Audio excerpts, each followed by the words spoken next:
I'm here with Ines Laimins. Let's see how it goes. Yao joy come coin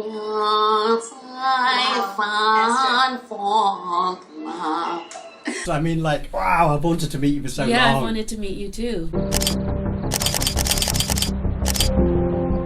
Do you know that we both ended up travelling towards this part of the world in the 80s and both ended up... 1986, my first time in China. Wow. Yeah.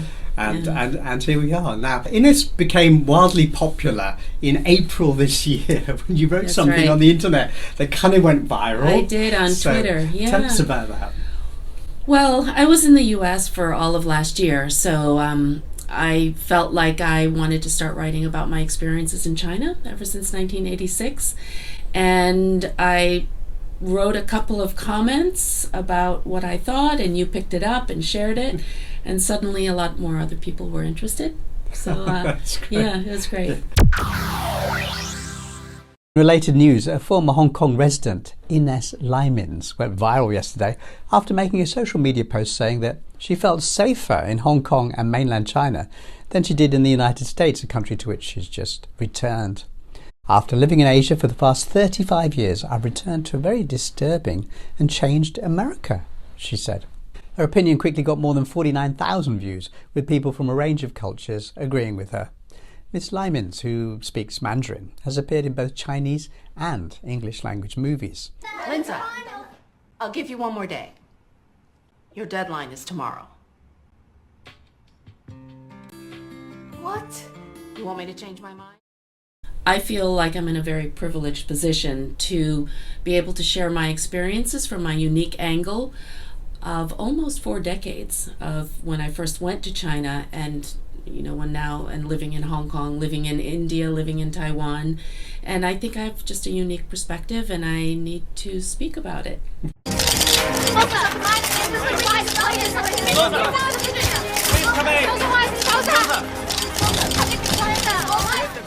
And what can we do as members of the international community who actually spend time in Asia? Do you think we have a special job to counteract all the negative journalism that goes out about this area? Yeah, well, what I do is I focus on cross-cultural understanding. I think it's very important for all around the world, for all of us, to try to understand other cultures instead of polarizing. And one way to do that is certainly to travel to the country. Another is to live in it. And the third one is to learn the language. So when I started learning Mandarin, I learned more and more about cultural history and the history of China. And I realized that it's a very unique and different place, and it will never be like the West. And I feel like I just need to share that. Right. Cross-cultural understanding, I think, is the key to peaceful coexistence. Do you get typecast? Are you always Yes. a certain sort of person? Yes. So I typically play the president of a university, top-level scientist, top-level professor. I've only had one romantic interest in a TV series, and in that one, it's called Wait for Me in Beijing. And in that one, I played the landlord in a New York City, Brooklyn large apartment building of 4 of the main characters. So it was a very situational comedy kind of thing, and one of these characters introduced me to his uncle who ran a laundromat, and it just was a really funny cross-cultural exchange. I was teaching him English and he was teaching me Mandarin. 西游记用英文怎么说西游记英文也是西游记 ？Washing machine. 那你那意思我还得给你找一蒙肯 Washing machine. If you don't say it out loud, Yunfen, you'll never learn it. 喝茶吧 Washing machine? I see. So, but typically it's more of the boss type roles. I like to say I'm more like Meryl Streep in China, I see. sort of that kind of thing. But are you a bad guy? Because I have an American friend. He's very tall, and he's always the bad guy. Are you a bad guy? No, I would say that I would say what typically happens is that in the storyline, there's a lot of tension with the Chinese characters, and it's about the cross-cultural misunderstanding. And over the long episodes, there is that slow understanding of each other. And my characters usually towards the end up speaking a bit of Mandarin. They end up understanding more about the culture. Do you know how to cook? Yes, ma'am. Yes. Can you cook Western food? Yes, ma'am. Little. You do understand what I'm saying? Everything. Yes. You do speak English? Yes. Okay, that's good. Right, so your TV character sort of gains understanding of the Yes, and vice situation. versa. Right, So which is what you're trying to do in real life, I am. isn't it? I am, yeah, Right. yeah. Oh, that's beautiful. Do you have a favourite character that you've played? Oh my gosh. Favorite, I think the most significant character that I've played is Minnie Vautrin. Oh, yes. And she is a historic character who was involved during the invasion of Nanjing, the rape of Nanking. The series is called Scars of Nanking. Don't know why they're calling it Nanking, which is the English version of Nanjing. But it's about the Japanese invasion and a small group of missionaries who ended up staying during some of the most horrific times and saving thousands, tens of thousands of people's lives.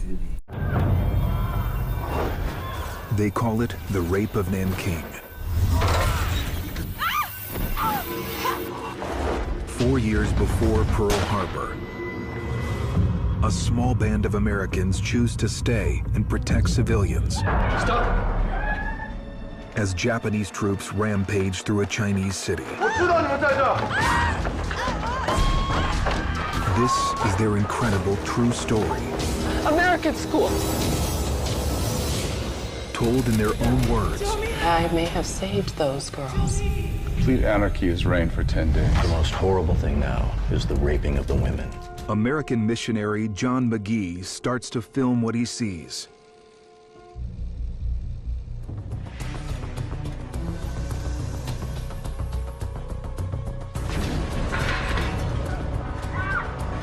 Dr. Wilson? 见面走啊，见面。见面走，换你。换你。见面走，欢迎你们。欢迎。Minnie Vautrin was born in Illinois.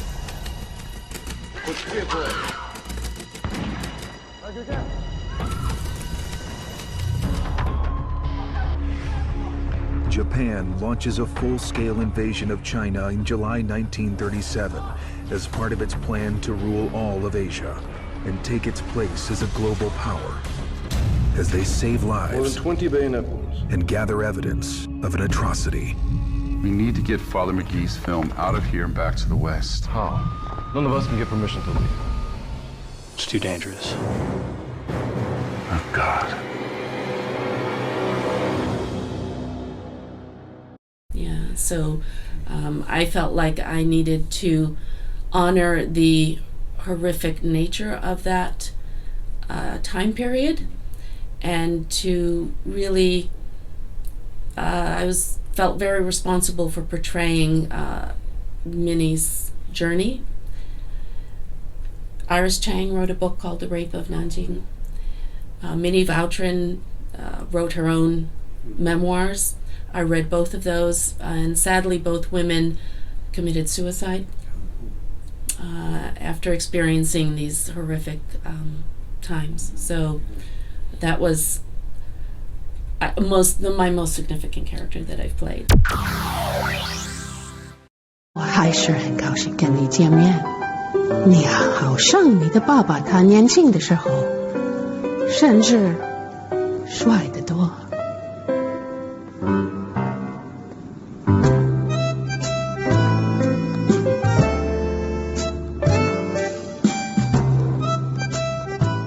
Interesting. And I did read somewhere that you played the First Lady of the US. Pat Nixon. I look nothing like Pat Nixon, but they Right. certainly, it was a non-speaking role. It was when Nixon first went to China in 72. Yeah. And that was part of a CCTV1 series that was looking at the diplomacy that China has had with all the different countries around the world. And it was the history from Mao in 49 until 1972. So it was that period. called the winds of diplomacy. You know, the trying to reach out and I think the Chinese pride themselves on. They definitely pride themselves on diplomacy, and we can see that happening now. Right. You know, just wasn't it 2 weeks ago, 140 nations were there for the BRI summit up in... Right. Yeah. Yes. In fact, I think the total count at the end was 151. 151? Yeah, when you think there's 193 countries in the whole of the UN, that's pretty good score, isn't it? Yeah. Well, are you doing any screen work these days? Yes, I've been back 6 weeks. I've already done 2 roles. One for the Hong Kong Tourism Board, which is exciting, and another for a TV series. And next week I'm filming on a French film set in Hong Kong. So it's really excited for that. Wonderful. Yeah. Well, the newspapers are still full of doom and gloom, not just about China, but about the Middle East, and there's a war in Africa, of course, and there's the war in Europe. So do you see yourself as a soldier for peace, trying to build understanding? I would hope so. I'm a small voice. I'm a very small voice. I think that we can all make a difference. That's why I started writing in April. And when Elon Musk bought and changed the algorithm on Twitter, I started posting on Twitter, and that's where most of my followers are. And I think my unique angle seems to be interesting. And I focus on cross-cultural understanding. That's great.